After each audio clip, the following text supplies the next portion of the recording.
This is a work that I've written. Thank you. A work that I've written called The Hollow After. The inspiration came from a project we were doing within Trinity Love in itself with Puzzle Piece Opera. It's a work concerning a tortoise found in Greenwich Museum. There's a stuffed tortoise, Hermann Tortoise, coming from Bosnia, and I then was passed on to our wonderful librettist Olivia Veall, who's going to tell you a little bit more about how she drew inspiration for the libretto. Yeah, so Dom told me about this tortoise that's found in one of Greenwich's museums, and it's from Bosnia and Herzegovina, and I work as a journalist when I'm not writing and singing, and one of the main stories this year, I think, other than COVID and Brexit, has been migration and the idea of refugees and people being displaced from their homes. And I began to think of this tortoise as being an object that's very far from home, and what it might mean for somebody who has also come from an area like Bosnia during the war to come to a country like England and to be experiencing a moment pressed against the glass with this tortoise, what it means to be carrying. It's a very cliche thing with a tortoise or a turtle as well. They carry a shell and their home on their back, and what it means as a person to be displaced from your homeland and carrying so many memories and things with you. So I hope you enjoy this piece that Dom set. And yeah. And you've got the words to follow along with your little programme as well.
Skins have been burned.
thing for you is we're just going to get into the festive season with a little carol.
Dominic's Tortoise piece was actually very poignant for a lot of Polish people. So a lot of us have come from families that have had to leave our homeland and ended up somewhere where we didn't expect to.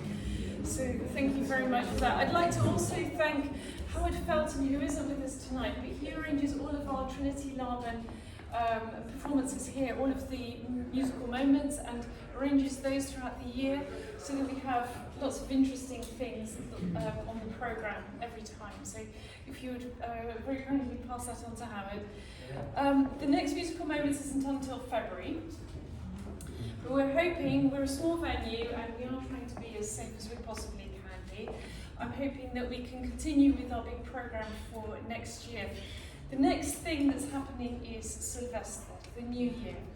And you can imagine here, we take over the whole building, we have beautiful food that's made especially for us for New Year. You start with welcome drinks, cocktails, and then you have this fabulous meal, and then we have dancing here in this beautiful ballroom that the pilots used to come and dance in this very ballroom after the Second World War every Saturday. So you can this is quite an experience.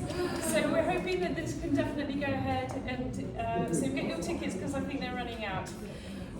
Then we have tango. Guys, we have tango in the new year on the 7th of January. Tickets will be available soon, and that's a tango taster session. So you can come and watch if you're not so sure about the steps, but you're very welcome to come and learn how to do a bit of tango. And then we've got a few more serious things. So we've got Count Nikolai Tolstoy presenting his book, and that's going to be on the 12th of January. So please have a look at our calendar. You're very welcome to any of our events, and like I said, the next musical moments is going to be first Monday of February, so we're skipping January. So thank you very much, everybody, and I hope you enjoy your meal, which ought to come very soon.